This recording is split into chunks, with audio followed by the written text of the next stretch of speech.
January 1893. A widow with 1 week before the feed ran out. No husband, no hired man, no neighbor who'd risk being seen helping her, and a blizzard stacking up over the Nebraska plain like something with a grudge. They'd run her out of the house and into the barn to teach her a lesson.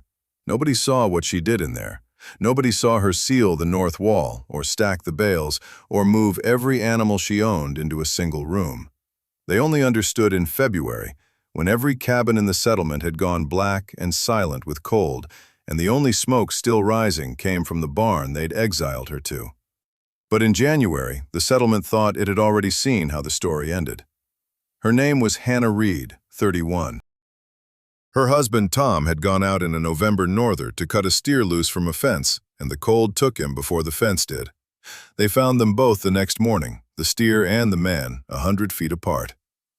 Tom had a brother, Cyrus, who arrived with the deed and a thin patience, and who decided the house was wasted on a childless widow. He gave her the barn. He said a woman who wanted to play at ranching could sleep with the stock, and he laughed when he said it, and the two hands who rode with him laughed because he did. Hannah didn't give them the satisfaction of an answer. She picked up her quilts and walked to the barn, and she started looking at it the way her husband had taught her to look at any building on the plains.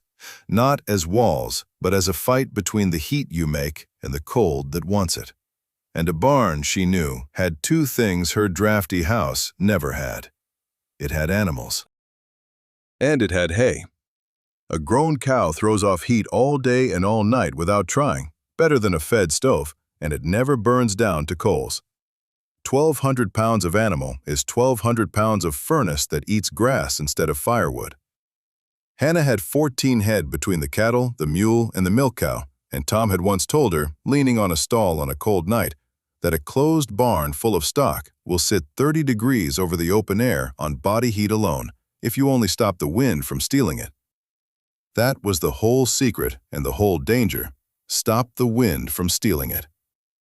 So while the settlement told itself she'd freeze in a week, Hannah went to work in a building no one was watching. She picked the smallest, tightest corner of the barn, the old tack room and the two stalls beside it, and she made it her whole world. She stacked hay bales 2 deep against the north and west walls, the weather walls, until the wind had 3 feet of packed grass to claw through and gave up. She forked loose hay into the gaps overhead until the rafters disappeared. She hung horse blankets and Tom's old canvas across the openings, layered so a body could pass, but the wind could not. And she penned the animals in close around her sleeping corner, near enough that their warmth rolled over her in the dark. The milk cow and the mule right against the tack room wall, the cattle bunched in the stalls beyond. Then, low against the stone foundation where the floor was bare earth and could not catch, she built a small stove out of a cracked sheet iron drum and a length of pipe, vented carefully up through a gap she could open and shut. Not to heat the barn, the animals did most of that.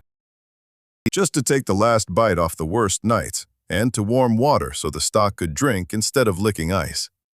She tested it the first hard night, sealed in with 14 animals and a small fire, and lay listening to them breathe in the dark. Outside, the thermometer nailed to the barn door read 14 below. In her corner, banked in hay and ringed by warm bodies, it sat at 41. She had built a furnace that fed itself on grass and breath, and no one in the settlement had the faintest idea. Then the blizzard the plane had been promising came down, and it came down like the end of the world. It started on the 18th of January and did not stop for 3 days. Snow driven sideways so hard a man couldn't see his own gate, drifts to the eaves, a wind that screamed through every crack in every cabin in the settlement. And behind the snow came the cold that always follows it.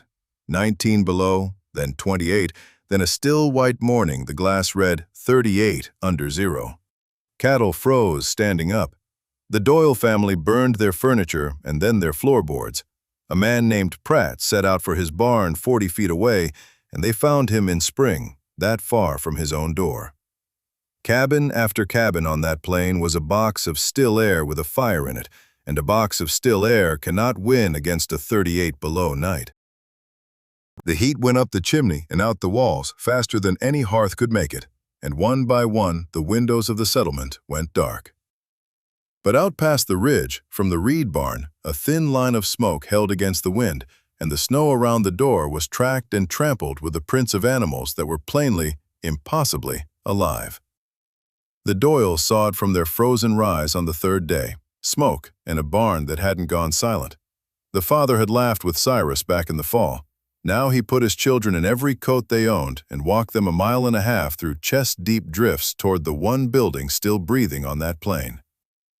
Hannah heard them at the canvas before she saw them. She pulled it back, felt the blizzard reach in for her warmth, and said, "Get in, quick, before you let the cold in with you." She closed the canvas behind them, and there they stood, a frozen family in a warm corner of a barn, surrounded by drowsing cattle, the little iron drum ticking with heat. Before I tell you who came to that canvas last, if you're in this with Hannah now, do one small thing for me. Tap subscribe so the next story finds you. Then let me finish it. By the time the storm broke, 11 people had crossed the snow to the reed barn. Hannah took them in among the stock, warmed them by the animals and the little drum stove, melted snow so they could drink, and sent every family home with the same hard-won lesson. You cannot heat the whole house, so stop trying. Seal one small room. Put the animals in with you if you have them. Bank the walls with whatever holds still air, hay, straw, snow itself. Let the warm bodies do the work the fire can't. She was teaching a frozen settlement the thing her husband had told her leaning on a stall, the thing Cyrus had laughed at, that a barn full of breath beats a house full of fire. And on the last cold morning, 2 riders came up the trampled path who had no right to. Cyrus's hands were ruined at the fingertips. His own fine house, the house he'd thrown her out of, had burned through everything that would catch and gone cold around him. One of the hands who'd laughed with him had lost half a foot. They sat their horses at the edge of the light and could not bring themselves to call out. Hannah pulled back the canvas and looked at the 2 of them for a long, long moment, long enough for the whole autumn to come back, the deed and the laugh and sleep with the stock. Then she stepped aside and said, "There's room by the cow. She won't mind." They came into the warm dark and sat among the people Cyrus's spite had meant to scatter, in the barn he'd handed her as an insult, kept alive by the very animals he'd sneered at. He didn't apologize. He only looked at the banked hay and the steaming stock and the small ticking stove, and when he rose to leave he said low that the place was hers and he'd not trouble her again. He kept that promise, which was the most that could be said for him. A newspaper man came out from Omaha when the roads opened and wrote it down, and the line he chose was, "The widow who was warmer than the whole town." The county recognized her claim on the testimony of every family she'd sheltered, and Hannah Reed kept her ranch. She ran it another 28 years, and she built a good house in time, but she built it small and tight and banked, and she wintered her stock close to the walls, and on the coldest nights, the neighbors said, you could see one warm window and one barn breathing steam, and you could never quite be sure which one the widow was sleeping in. A house full of fire, she'd say, is a bucket with a hole in it. A barn full of breath is a thing that keeps itself. If you've ever been sent somewhere meant to break you and made it the strongest, warmest place around, tell me about it in the comments. And to keep these frontier survival stories coming every week, tap the red subscribe button right below this video.